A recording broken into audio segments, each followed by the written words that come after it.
നമസ്കാരം. Diary of a film മേക്കറിലേക്ക് സ്വാഗതം. കഴിഞ്ഞ എപ്പിസോഡിൽ Kerala state film development corporation പ്രദർശനശാലകൾ തുടങ്ങിയ കാര്യത്തെക്കുറിച്ചാണ് സംസാരിച്ചത്.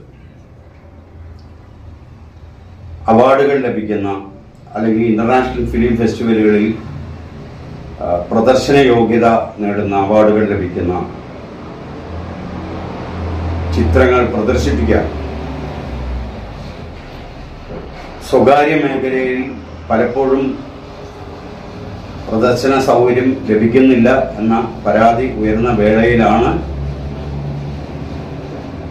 KSFDC മിനി തിയേറ്ററുകളിലെ ശൃംഖല തുടങ്ങാൻ തീരുമാനമെടുത്തത്. പക്ഷെ അത് പ്രവർത്തന പദത്തിൽ വന്നപ്പോൾ ഇത്തരം സിനിമകളുടെ പ്രദർശനം പലപ്പോഴും കമേഴ്ഷ്യൽ അടിസ്ഥാനത്തിൽ നോക്കുകയാണെങ്കിൽ ലാഭകരമായിരിക്കുകയില്ല, പ്രേക്ഷകർ കുറവായിരിക്കും.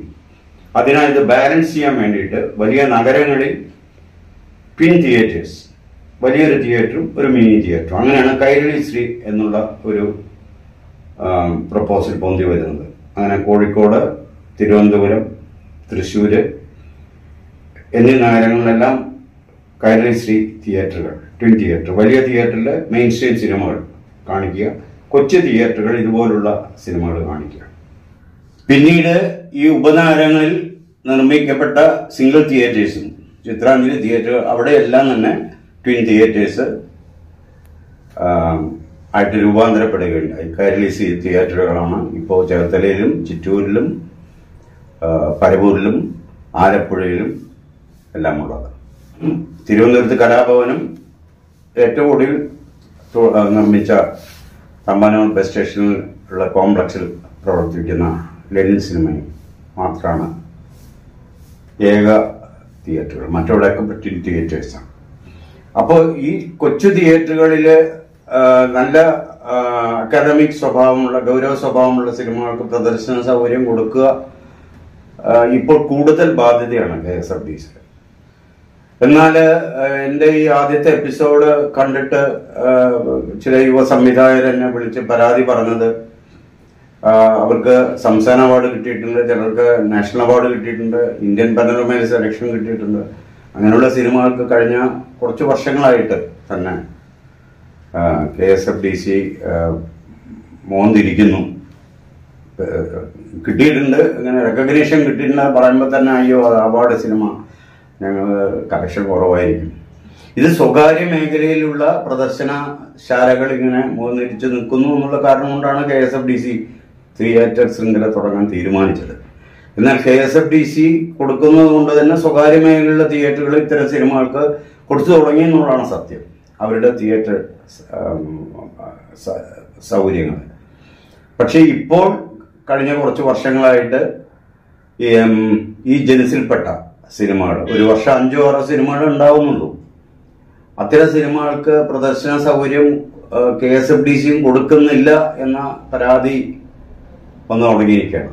ഇടക്കാലത്ത് 15-16 വർഷങ്ങളിൽ, ഒരു 8 വർഷങ്ങൾക്ക് മുമ്പ് രാജ്മോഹൻ ഉണ്ണിത്താൻ ചെയർമാനായിരിക്കുന്ന സമയത്ത്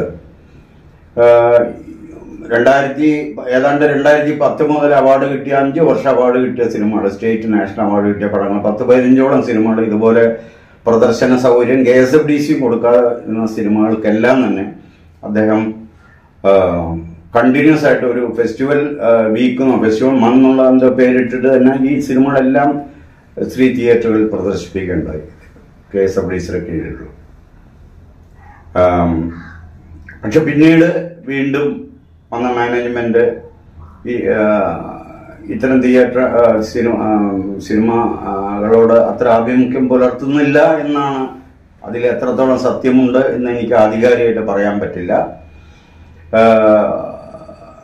ഇവർ പരാതിപ്പെടുന്നത്, നമ്മളൊരു കാര്യം മനസ്സിലാക്കേണ്ടത്, 10 സിനിമകൾ പ്രദർശനത്തിന് വേണ്ടിയിട്ട് പുറത്തിറങ്ങുന്നുണ്ടെങ്കിൽ അതിൽ 5 സിനിമകൾ ഫ്ലോപ്പാണ്, പ്രേക്ഷകർ കുറവായ സിനിമകളാണ്. 2 സിനിമകൾ ഹിറ്റായി എന്നിരിക്കും, ഹിറ്റോ സൂപ്പർ ഹിറ്റോ ആയി എന്നിരിക്കും. 3 സിനിമകൾ എബോവ് ആവറേജ് കളക്ഷൻ ഉണ്ടായി എന്നിരിക്കും. പക്ഷെ 5 സിനിമകൾ ഫ്ലോപ്പാണ്, സാമ്പത്തിക നഷ്ടം വരുത്തി വെക്കുന്നതാണ്. അത്തരം മെയിൻ സ്ട്രീം സിനിമകൾ കാണിക്കാൻ KSFDC തിയേറ്റർ തയ്യാറാണ്.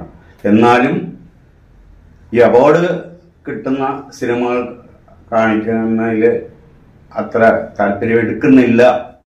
ഈ അവാർഡ് കിട്ടുന്ന സിനിമകൾ എടുക്കാൻ വേണ്ടിയിട്ട് നിർമ്മിക്കപ്പെട്ട KSFDCയുടെ പ്രദർശനശാലകൾ എല്ലാം തന്നെ ഇപ്പോൾ മുഖ്യധാര സിനിമകൾക്ക് മാത്രമാണ് പ്രാമുഖ്യം കൊടുക്കുന്നത് എന്നുള്ളതാണ് വിധി വൈപരീത്യം. നല്ല ഉദ്ദേശത്തോടു കൂടി തുടങ്ങുന്ന എല്ലാ പൊതുമേഖലയിലുള്ള എല്ലാ നല്ല സംരംഭങ്ങളും പലപ്പോഴും അവിടെ ടോപ്പിൽ വരുന്ന